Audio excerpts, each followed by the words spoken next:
Il est 20h sur les antennes de la télévision Futur Média. Bonsoir à tous. Dans l'actualité de ce lundi 6 juin, baccalauréat technique et la délibération des jurys 1 et 2. Cette année, 22% des candidats sont admis au premier tour. Au lycée mixte Maurice Delafosse, l'émotion était au rendez-vous. Le grand cadre version Abdou Fati réitère et menace de boycotter la correction des épreuves du bac et du BFM. Une situation tendue, difficile pour les élèves qui sont en pleine révision. Nos reporters se sont rendus au CM SCAT Urban pour faire le point. Les marchands ambulants de retour au marché Petersen grâce à une permission de leur municipalité qui prendra fin après la Tabaski. Une bonne nouvelle pour ces marchands, même si bon nombre d'entre eux restent traumatisés par l'incendie du mois de juin dernier. Ce lundi, le dossier société s'intéresse à la transition il y a un an vers l'acte 3 de la décentralisation. Difficile pour les collectivités locales qui peinent à joindre les deux bouts. Ce sera en fin d'édition. Voilà pour les titres. Le développement, c'est dans une poignée de secondes.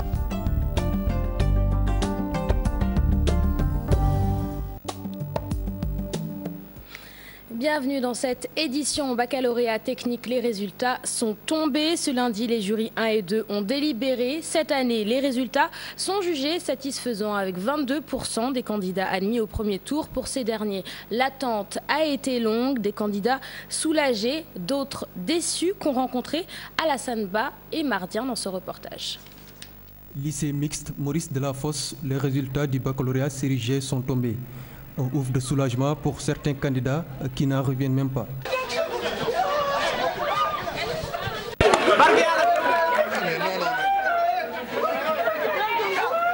Je suis allé du second tour. J'étais très content, mais je ne m'attendais pas à cette point-ci. Moi, je m'attendais d'aller au niveau du premier tour. Au premier tour, beaucoup de bonheur, de joie. Ça ne m'a pas surpris. Je m'attendais à sortir au premier tour. Désolation totale chez d'autres.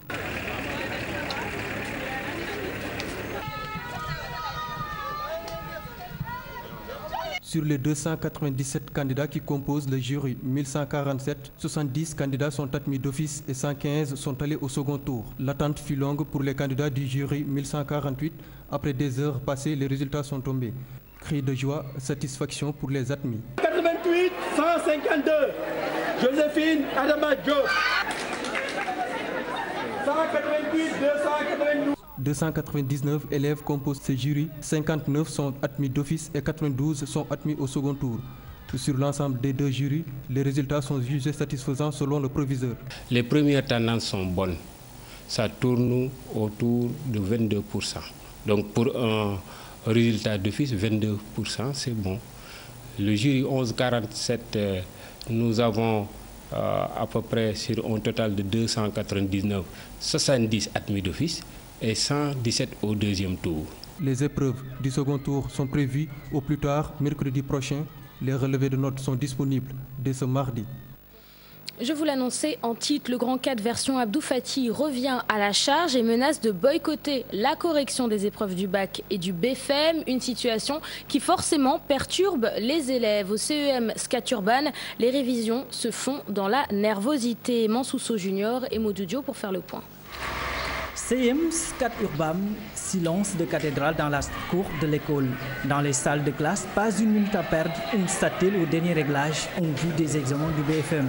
On a pratiquement terminé le programme de mathématiques en 3e et nous sommes en train maintenant de faire les dernières épreuves du BFM de 2014, 2013 et 2012. Pour quand même qu'ils puissent s'entraîner par rapport aux épreuves du BFM de 2015. Il faut voir que nous n'avons pas été impactés par la grève. On a plus ou moins continué à faire nos cours. Bon, c'est pourquoi à l'heure où je parle, nous sommes en fait en train de réviser les derniers réglages comme on dit. L'épée de Damoclès plane sur la tête de ces potaches. Le grand cadre des syndicats d'enseignants version Abdou Fati menace de boycotter la correction des épreuves du bac et du BFM. Situation qui a fini d'instaurer la psychose chez les candidats. Ça me fait peur parce que nous sommes des élèves et nous cherchons un diplôme. Bon, s'ils ne corrigent pas nos copies, donc nous allons avoir des problèmes parce qu'on a travaillé toute l'année scolaire. On a fait un peu de grève, mais quand même, on est prêt pour notre programme. C'est une nouvelle surprenante car ce n'est pas un acte juste pour les syndicalistes. Il doit continuer à faire les cours et ne pas boycotter les corrections du BFM. J'ai eu peur parce que les examens aussi, c'est stressant aussi. Face à cette énième menace de boycott du grand cadre, ces élèves ne savent plus à quel sein se vouer. À quelques semaines près des examens, les candidats ne sont pas au bout de leur peine. La direction de l'éducation surveillée et de la protection sociale récompense ses meilleurs élèves, occasion saisie par nos reporters pour s'intéresser à la formation dispensée dans les centres de sauvegarde, d'adaptation sociale et de premier accueil où 4000 enfants en situation sociale difficile sont suivis. La cérémonie de récompense s'est tenue ce matin au Théâtre National. Daniel Sorano, Aminata Mbaresso et Mardien étaient sur place. Ils sont 203 récompensés, des enfants venus des différents centres d'accueil et de sauvegarde du Sénégal. Dans cette structure, une offre de formation diversifiée est proposée aux pensionnaires. Je suis au centre de sauvegarde de Pikine, je fais une formation en couture. Éducation pour la santé. Nous faisons des cours en éducation de la santé, en teinture. Les cours sont diversifiés. En dépit du volet scolarisation, les maisons d'accueil et d'adaptation prennent également en charge des enfants dont le comportement social est jugé déviant. Les enfants en conflit avec la loi. Nous accueillons également des enfants que l'on surnomme des enfants en conflit avec la loi. Ils sont nombreux sur l'ensemble du territoire national. On peut dénombrer 4000. Si c'est pour la région de Dakar, ils sont à environ 2000. Sur place, ils sont encadrés par des éducateurs spécialisés. Toutefois, des difficultés liées à un manque de personnel et de ressources financières plombent très souvent le travail des éducateurs spécialisés. L'heure de la nature et de l'expérience. Une cérémonie, comme vous avez pu le voir, présidée par le garde des Sceaux, maître Sidiki Kaba, qui promet d'œuvrer pour une meilleure insertion sociale de ses enfants. Le ministre de la Justice plaide également pour l'accompagnement des éducateurs spécialisés. Écoutons à ce propos maître Sidiki Kaba. Ses propos sont recueillis par Aminata Mbaresso. C'est précisément ce que Madame la directrice a déclamé. Une politique nationale assise sur un certain nombre de textes législatifs et aussi des textes constitutionnels et des textes internationaux. Vous connaissez la Convention sur les droits de l'enfant de 1989, la Convention sur le bien-être de l'Union africaine. Donc ces deux textes majeurs avec l'engagement même du Sénégal à faire de ses enfants des enfants meilleurs sont des textes qui montrent que le président de la République veut précisément que l'avenir du Sénégal passe par un meilleur avenir de ses enfants. Éducation toujours pour parler cette fois du mouvement Damaye Diangui qui a vu le jour à l'université Cheikh Anta Diop de Dakar, une initiative d'association d'étudiants dont le but est de promouvoir les valeurs citoyennes et patriotiques au sein de l'espace universitaire. Écoutons à ce propos la marraine du mouvement, le professeur Ndioro Ndiaye. Ses propos sont recueillis par Ibou Diouf et Tierno Laurent Mendy. Il est extrêmement important que tous nos jeunes comprennent que rien n'est gratuit, que le savoir s'acquiert, il s'acquiert avec tout ce qu'il faut comme investissement, non seulement d'investissement humain, mais matériel, financier et autres. Et il faut qu'ils acceptent que l'espace universitaire soit un espace de paix. L'espace universitaire est un espace par excellence de liberté d'expression. Il faut que tout le monde puisse s'exprimer, ceux qui sont pour, ceux qui sont contre. Mais on peut être contre une chose et le dire de telle manière que ce soit constructif. Et c'est ça qu'on demande aux étudiants maintenant. Et en marge du lancement du mouvement Damaye Diangui, le recteur de l'université, le professeur Ibrahima Thioub, a déclaré que l'université de Dakar se place au premier rang du classement des meilleures universités d'Afrique francophone et au rang mondial, l'université est 70e sur 1447. À présent, direction le marché Petersen où les marchands tabliers sont de retour après avoir reçu une notification de leur municipalité leur permettant de poursuivre leurs activités et ce jusqu'à la Tabaski. Une bonne nouvelle pour ces marchands même si bon nombre d'entre eux se disent traumatisés par l'incendie qui avait ravagé leurs étals au mois de juin dernier. Maïmouna Ndiaye et Mardien. Des tabliers tout au long de cette rue. Petersen retrouve son ambiance habituelle après presque un mois de pause. La mairie de Plateau a accepté notre requête. Nous pouvons maintenant continuer nos activités tranquillement. Notre seul souci est que les clients se font désirer. Ambiance habituelle, activité au ralenti, Bigué Mbaye se désole. J'ai consommé toutes mes tontines, je suis obligée. Pas plus tard qu'hier, j'ai encaissé 50 000 francs CFA. Mais j'ai tout revendu aujourd'hui en marchandises. Nous sommes là juste après la tabaski. La suite, on verra. Tout comme Bigué, Cheikh Diouf n'oubliera pas de sitôt l'incendie du marché Petersen. Il vient juste de reprendre le travail. J'ai repris mon commerce ce matin. La mairie a déjà fait le recensement, mais je suis sûr et certain que nous ne serons pas indemnisés. Les autorités disent que nous occupons anarchiquement la voie publique. Mairie de Plateau, commerçant de Petersen, la guerre a duré des semaines, un grand impact sur le business. Actuellement, la négociation a pris le dessus en attendant le terme du contrat. Pèlerinage à la Mecque au hangar des pèlerins, ce n'est pas encore le grand rush et chez les voyagistes privés, c'est le calme plat. La hausse du prix du billet d'avion serait passée par là. Les détails avec Aïssatou Païfal et Modou Diop. 2 850 000, le nouveau tarif fixé par les voyagistes privés. Des prix à la hausse. Ceci explique sans doute le calme plat noté dans le hangar des pèlerins. Vous savez, les prix des billets coûtent énormément cher. Cette année, ils ont ajouté 200 000 francs sur le billet. C'est pourquoi il n'y a pas le grand rush. Cela nous cause beaucoup de préjudice. Heureusement, les voyageurs de l'année dernière étaient satisfaits des services offerts. De ce fait, ils nous ont recommandé à beaucoup d'autres pèlerins. En plus des commodités offertes aux pèlerins, s'y ajoute la hausse des taxes. Nous choisissons les meilleurs hôtels, surtout ceux qui sont près de la Kaaba. Nous sommes obligés d'agir ainsi pour offrir le meilleur à nos clients. Ainsi, ils ne se fatiguent pas à faire une trotte pour faire leur prière. Ahmadou Bambandjaï fait partie de ces voyagistes privés. Il espère faire le plein d'ici le 30 juillet. Actuellement, c'est un grand plat au niveau du hangar pèlerin. Bon, les Oudjadj, pour le moment, il n'y a pas vraiment un grand rush. Peut-être que c'est dû à la crise. Hein. Actuellement, il n'y a pas d'argent. Bon, je pense que, mais pour le moment, ce qu'on peut dire, d'ici la fin du Ramadan, je pense que les Oudjadj viendront, Inch'Allah.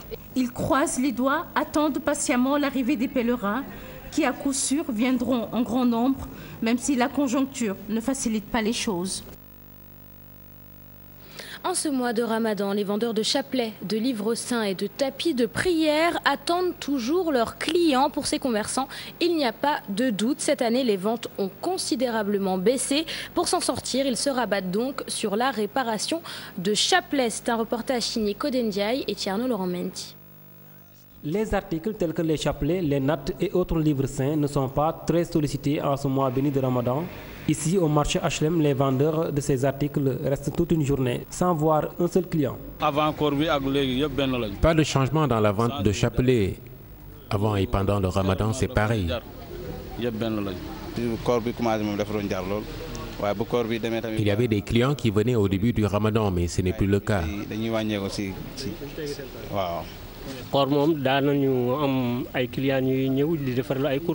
Autrefois, en période de Ramadan, il y avait des clients. Mais cette année, c'est tout à fait le contraire. À défaut de voir un acheteur, ces vendeurs se rabattent sur la réparation de chapelets. Certains clients viennent pour réparer leur chapelet et non pour en acheter.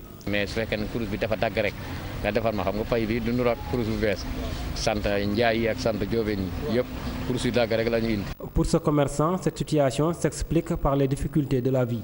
À pareil moment, la vente marchait à merveille, mais aujourd'hui, ce n'est plus le cas. C'est peut-être lié aux difficultés de la vie.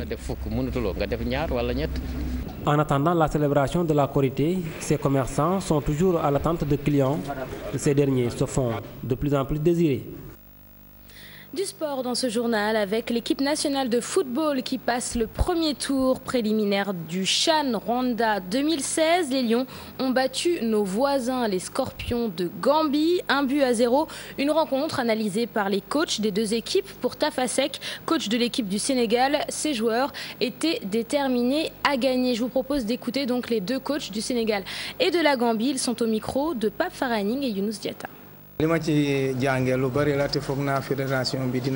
crois que toute la fédération va tirer beaucoup d'enseignements de cette défaite, puisque notre championnat est terminé depuis plus d'1 mois. Cette situation nous a causé beaucoup de préjudice.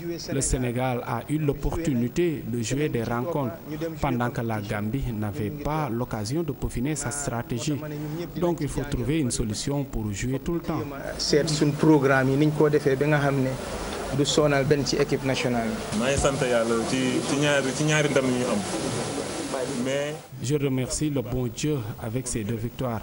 Nous étions en face d'une très bonne équipe gambienne. Nous avons une équipe avec de jeunes joueurs aussi.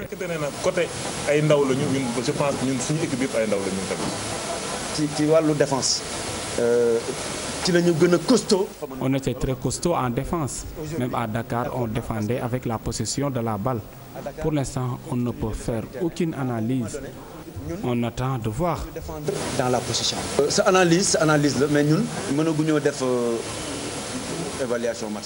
Le dossier société à présent 1 an déjà que l'acte 3 de la décentralisation est entré en vigueur. Une transition qui plombe considérablement les collectivités locales. Entre absence de moyens financiers et manque de personnel qualifié, les mairies traînent un gap financier considérable. Conséquence, les collectivités locales peinent à subvenir aux besoins de leurs administrés. Transition difficile vers l'acte 3 de la décentralisation. Un dossier signé Aminata Mbaresso et Tierno Laurent Menti. L'acte 3 de la décentralisation, un nouveau découpage administratif qui sème le désordre. À ce jour, aujourd'hui, il y a des gens qui ont 2 mois, 3 mois, 4 mois d'arriéré de salaire. Aujourd'hui, avec ces difficultés, aujourd'hui, vous avez des personnels. Les personnels dans les communes ne perçoivent plus les salaires qu'au-delà du 9. La taxe sur le foncier non bâti, on ne la connaît pas. La collecte du minimum fiscal non plus n'est pas opérationnelle à Dakar.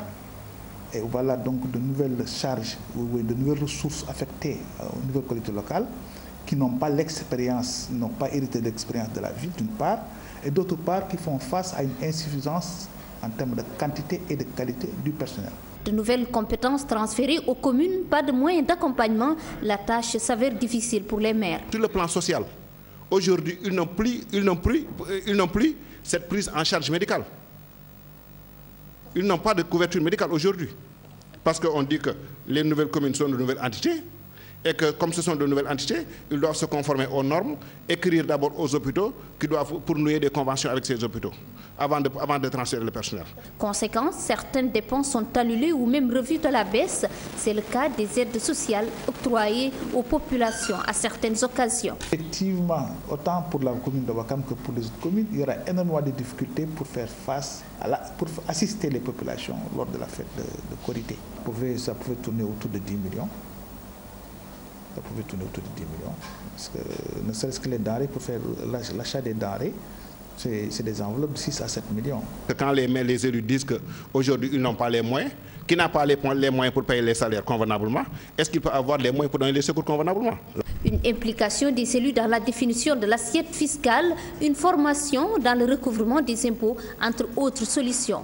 D'abord, il faut dire que dans tout le processus de l'acte 3, il n'a jamais été question de fiscalité locale, de décentralisation fiscale. Ça veut dire qu'il n'y a pas une réflexion approfondie sur les finances locales. C'est ce qui est à l'origine de cette nébulosité autour des finances locales. Marche, sitting, grève générale, les agents municipaux avaient déjà donné le signal des manifestations pour alerter sur les conséquences sociales de cet acte 3 de la décentralisation. C'est la fin de cette édition. Merci de nous être fidèles. La rédaction vous donne rendez-vous à 0h pour le tout en images. Mais d'ici là, je vous souhaite une excellente suite des programmes sur la télévision Futur Média avec Chérif Diop. Merci beaucoup Léa Sokenenia et revenez demain s'il vous plaît. Inch'Allah. Allez, au revoir tout de suite l'invité du 20h.